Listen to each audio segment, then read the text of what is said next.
Sir, আজকে দেখছি আপনার ভীষণ মন খারাপ। চলুন একটা গল্প শোনাই। যখন আমার ভীষণ করে কষ্ট হয়, আমি তখন এই কথাগুলো নীরবে শুনি। ধরুন আপনার খুব অসুস্থ মনে হচ্ছে, কেমন জানি শূন্য শূন্য লাগছে, ক্লান্তি লাগছে। তখন আপনি একজন ডক্টরের শরণাপন্ন হইলেন। ডক্টর আপনাকে অনেকগুলো রিপোর্ট দিল। আপনি পরীক্ষাগুলো করে রিপোর্টগুলো ডক্টরের হাতে তুলে দিলেন। ডক্টর রিপোর্টটা হাতে নিয়ে আপনার মুখের দিকে তাকাচ্ছে, আবার রিপোর্টের দিকে তাকাচ্ছে। তখন আপনাকে জিজ্ঞাসা করলো, আপনার সাথে কেউ আসেনি? তখন আপনি বললেন, না, আমি একাই এসেছি।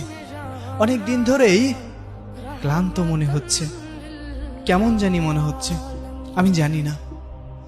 তখন ডক্টর অনেকটা মলিন মুখে বললেন, হয়তো আপনাকে এই কথাটা বলা উচিত হবে না, কিন্তু তারপরও যেহেতু আপনার সাথে কেউ নেই, আপনাকেই বলতে চাই।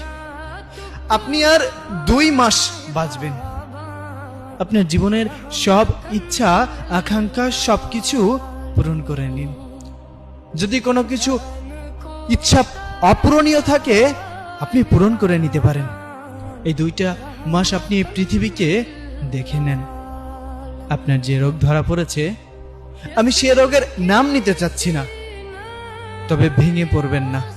মানুষ মাত্রই মরণশীল, আজ না হোক কাল ঠিকই চলে যেতে হবে। আপনাকে এজন্যই সতর্ক করে দিলাম, কারণ আমি এমন রোগী অনেক দেখেছি। ঠিক তখন আপনি স্তব্ধ হয়ে গিয়েছেন। আপনার এত ক্ষমতা, এত জোশ, এত টাকা, এত অর্থ সম্পদ কোথায় যাবে? কোথায় যাবে? যত বড়ই শক্তিশালী মানুষ হোক না কেন, মানুষ তো মরণশীল। আপনি রিপোর্টগুলো হাতে নিয়ে হসপিটাল থেকে বের হয়ে যাচ্ছেন। আপনার চোখে মুখে মলিন একটা ভাব। আপনি 4-5টা খুব মনোমুগ্ধকর ভাবে তাকিয়ে আছেন, প্রকৃতি দেখছেন।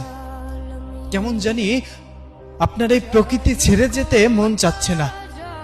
আপনার ভীষণ কষ্ট হচ্ছে, দম বন্ধ হয়ে যাচ্ছে। আপনি বাসায় গেলেন। বাসায় যেতে অনেক দেরি হয়ে গেল।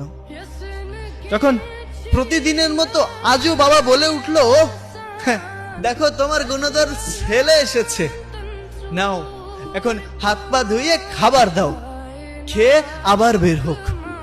সারাদিন তো কোনো কাজকর্ম নেই, ঘুরবে ফিরবে আর বাবার ঘাড়ে বসে খাবে।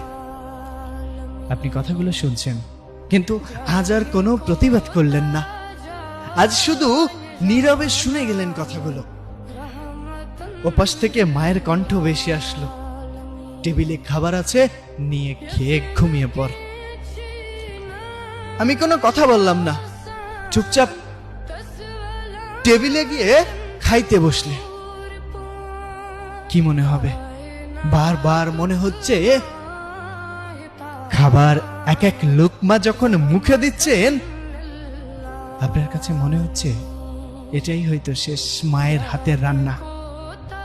আপনার খুব ভালোবাসা পেতে ইচ্ছা করছে, চোখের পানি খাবারের প্লেটে এসে পড়ছে। আপনার ঘটনা তো কেউ জানে না। হঠাৎ করেই আপনার কানে ভেসে উঠলো প্রতিনিয়ত সেই আজানের ধ্বনি। আপনি খাবারটা শেষ করে দৌড়ে চলে গেলেন নামাজ পড়তে। নামাজ শেষ করে বাহিরে আসলেন, বাসায় এসে ঘুমিয়ে পড়লেন। সকালে ঘুম থেকে উঠে ফজরের নামাজ আদায় করে প্রকৃতির সৌন্দর্য উপভোগ করছেন। কত সুন্দর পাখির কিচিরমিচির, সূর্যটা কত সুন্দর লাল রক্তিম ধারণ করে আছে।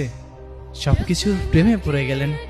আগে কখনো কোনোদিন এই প্রকৃতি ঠিক এমন করে আপনি দেখেননি, আপনার কাছে এমন করে মনেও হয়নি। এসব ভাবতে ভাবতে আপনি সামনের দিকে এগিয়ে যাচ্ছেন।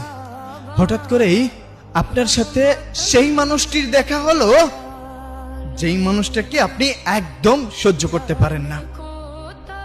স্যার, একটু ভাবুন, তখন আপনার ইমোশনটা কেমন হবে? আপনি তার সাথে তর্ক বিতর্ক করার বদলে তাকে বুকে টেনে নিলেন। সে অবাক হয়ে গেল। কি হয়েছে? আপনি কান্না করে দিয়ে সামনের দিকে আগালেন।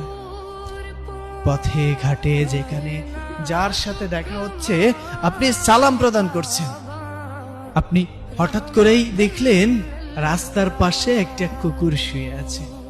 আপনি দোকান থেকে একটা রুটি কিনে এনে নিজে হাতে ওই কুকুরটিকে খাওয়াচ্ছেন।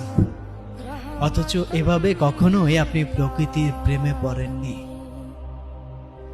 আপনি এই পৃথিবী, এই দুনিয়া, এই সৌন্দর্য ছেড়ে আপনি কোথাও যেতে চাচ্ছেন না, কিন্তু যেতে হবে। আপনি আস্তে আস্তে দুর্বল হয়ে পড়ছেন। আপনি আস্তে আস্তে মানসিকভাবে ভেঙে পড়ছেন শারীরিকভাবে। আপনার বাসা থেকে কিছুটা বুঝতে পারলো। বৃদ্ধ বাবা আপনাকে ডেকে নিয়ে বলল, বাবা কি হয়েছে তোর? এখন আর আগের মতো তর্ক করিস না। যে খাবার নিয়ে সারা দিন অভিযোগ করতিস, এখন যে খাবার দেয়া হয় সেটাই চোখ বন্ধ করে খেয়ে নিস। কি হয়েছে তোর?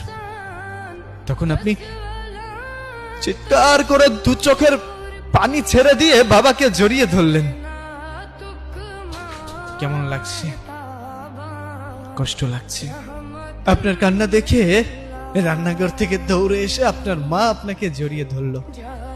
বাবা কি হয়েছে তো? আপনি মলিন মুখে বললেন, মা